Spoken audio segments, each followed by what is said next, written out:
আসসালামু আলাইকুম। আশা করছি সবাই ভালো আছেন। আলহামদুলিল্লাহ আমরাও ভালো আছি। আজকে গাছ থেকে জলপাই পাড়বো আর তারপর সে জলপাইগুলো দিয়ে জলপাইয়ের আচার, না ঠিক আচার বলা যায় না, তবে আচার টাইপেরই কিছু একটা বানাবো। আচ্ছা যাই হোক, তারপর আমি গাছ থেকে জলপাই পাড়তে শুরু করে দিলাম। যদিও এখনও জলপাইগুলো পুরোপুরি বড় হয়নি, আরও 2-1 সপ্তাহ পর বা 1 মাস পর আমার যতটুকু মনে হয় জলপাইগুলো পুরোপুরি উপযুক্ত হবে খাবার জন্য। তবে চোখের সামনে গাছে এত জলপাই ধরে আছে আর এগুলো পেড়ে খাবো না সেই লোভ সামলাতে পারিনি, আর জলপাইগুলো বড় হওয়া পর্যন্ত অপেক্ষাও করতে পারিনি, তাই আমি কয়েকটা পেড়ে ফেলছি।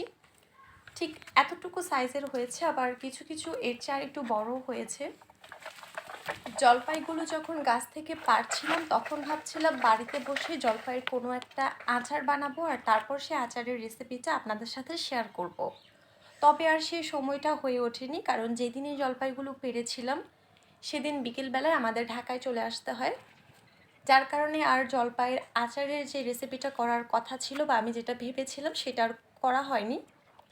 সো আমি আসার সময় জলপাইগুলো সাথে করে নিয়ে এসেছি, আর নিয়ে আসতে আসতে আসলে কিছু জলপাই একটু পেকে গেছে গরমে, মানে গরমের তাপে। তারপরেও যদিও আচারটা প্রপারলি করতে পারিনি, মানে প্রপারলি একটা আচারের রেসিপি করতে পারিনি, তবে মাঝে মাঝে বাসায় জলপাই এনে আমি যেভাবে খাই সেটাই আজকে আপনাদের সাথে শেয়ার করব। সো আমি এখানে কিছু জলপাই পরিষ্কার করে ধুয়ে তারপর জলপাইয়ের সাইডে এইভাবে করে একটু কেটে দিয়েছি।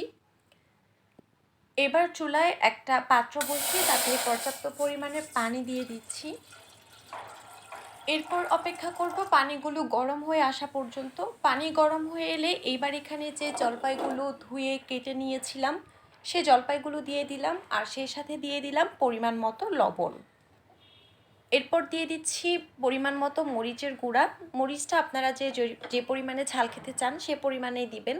আর দিয়ে দিচ্ছি খুবই অল্প পরিমাণে হলুদ গুঁড়ো।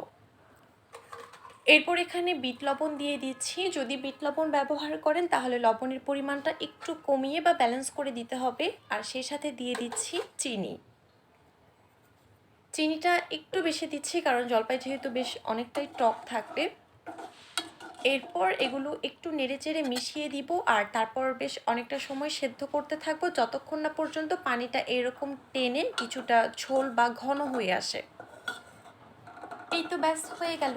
নর্মালি কিন্তু আমরা যদি জলপাই সেদ্ধ করে খাই সেই ক্ষেত্রে শুধুমাত্র পানি আর লবণ দিয়ে সেদ্ধ করি, তবে আপনারা চাইলে আবার মতো এরকম করে বেশ কিছু মশলাপাতি দিয়ে সেদ্ধ করতে পারেন। এটা খেতে অনেকটা আচারের মতো মনে হয়, আর তাছাড়া ফ্রিজেও বেশ কয়েকদিন পর্যন্ত রেখে খাওয়া যায়। সো এই তো ব্যাস, মাঝে মাঝে টক খেতে ইচ্ছে করলে আমার মতো এইভাবে জলপাই সেদ্ধ করে খেতে পারেন, টক ঝাল মিষ্টি একটা টেস্ট দিবে। সো আজকের মতো এখানে বিদায় নিচ্ছি। সবাই ভালো থাকবেন, সুস্থ থাকবেন। Thank you for watching my video. আল্লাহ হাফেজ।